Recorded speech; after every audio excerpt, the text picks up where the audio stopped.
હાલ મહત્વપૂર્ણ સમાચાર સામે આવી રહ્યા છે। સ્થાનિક સ્વરાજની ચૂંટણીના પડઘમ વાગી રહ્યા છે, ત્યારે ખેડૂત નેતા રાજુ કરપડા કરશે કેસરિયા। રાજુ કરપડા આજે જોડાશે ભાજપમાં। પ્રદેશ ભાજપ પ્રમુખ જગદીશ વિશ્વકર્મા પહેરાવશે ખેસ।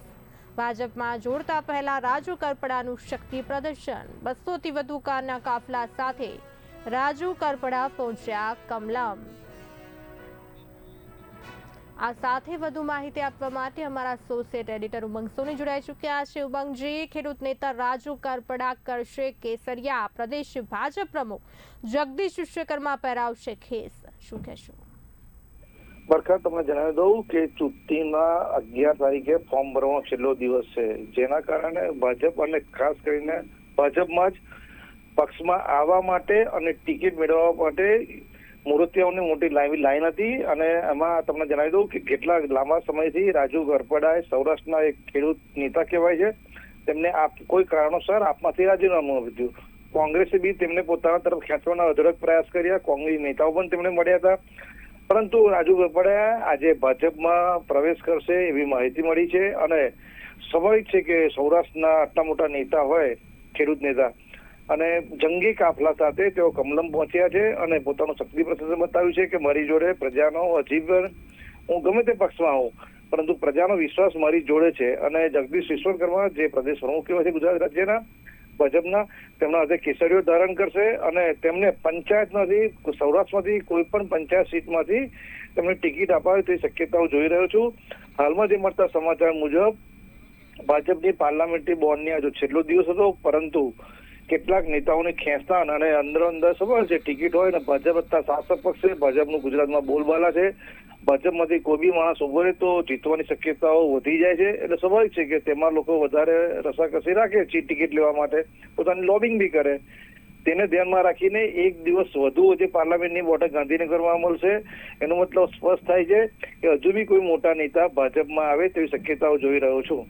જી બિલકુલ થયું ઉમંગજી, સાથે વાત કરવામાં આવે તો રાજુ કરપડાની જો ભાજપમાં એન્ટ્રી થશે તો શું લાગી રહ્યું છે આગામી સમયમાં કેવો બદલાવ જોવા મળશે, કેવા સમીકરણો બેસાડવામાં આવશે?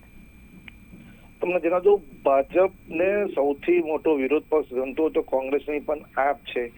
આપ તેમને સ્વાભાવિક છે, તમે સોશિયલ મીડિયામાં ખાસ કરીને જોતા હશો કે આપના કેટલા બધા નેતાઓ નિવેદનો કરે છે, સરકાર વિરુદ્ધ ઉચ્ચારણ કરે છે। એટલે સોશિયલ મીડિયાની વાત કરીએ તો આપનું વર્ચસ્વ કોંગ્રેસ કરતા સારું છે અને સ્વાભાવિક છે આપના આટલા મોટા નેતા પક્ષ છોડી અને કેટલા દિવસો મનોમંથન બાદ કોંગ્રેસમાં બી એમને ઓફર હતી, કોંગ્રેસ નેતાઓ પણ તેમને મળ્યા હતા, તો કોંગ્રેસમાં નહીં ભાજપમાં એટલે સ્વાભાવિક છે કે ખેડૂત નેતા તરીકે સૌરાષ્ટ્રની અંદર અમુક જિલ્લાઓની અંદર રાજુ કરપડાનો હોલ્ટ છે, તેનો સીધો ફાયદો આ વખતે ભાજપને મળવાનો છે જો ભાજપ એને પંચાયતની કોઈ પણ સીટ પર ઉમેદવારી આપશે। કારણ કે રાજુ કરપડા ખેડૂત નેતા છે એટલે સ્વાભાવિક છે કે ગ્રામ્ય વિસ્તારમાંથી આપે। અત્યારે જિલ્લા પંચાયતોની ચૂંટણી અને તાલુકા પંચાયતની છે, જિલ્લા પંચાયતની કોઈ પણ જિલ્લામાંથી એમના ચૂંટણી લડી શકે છે અને એ આજુબાજુના 100 કિલોમીટરના વિસ્તારમાં રાજુ કરપડાનો હોલ્ડ છે, જેના કારણે આગામી આ ચૂંટણીમાં રાજુ કરપડાકારે ભાજપને જે સીટો છે તે વધી શકે તેવી શક્યતાઓ જોઈ રહ્યો છું। એટલે કે ઉમંગજી, ચોક્કસ એવું પણ કહી શકાય કે જ્યારે તેને રાજુ કરપડા ભાજપમાં જોડાવાના છે ત્યારે કહી શકાય એવું કે આ ગ્રામ્ય મતદારોમાં ભાજપની પકડ મજબૂત કરશે?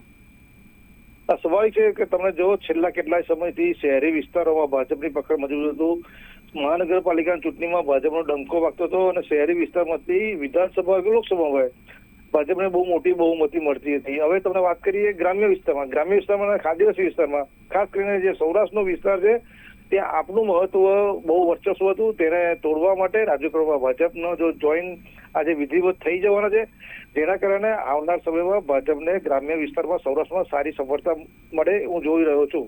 જી ઉમંગજી, અમારી સાથે જોડાવા બદલ આપનો આભાર।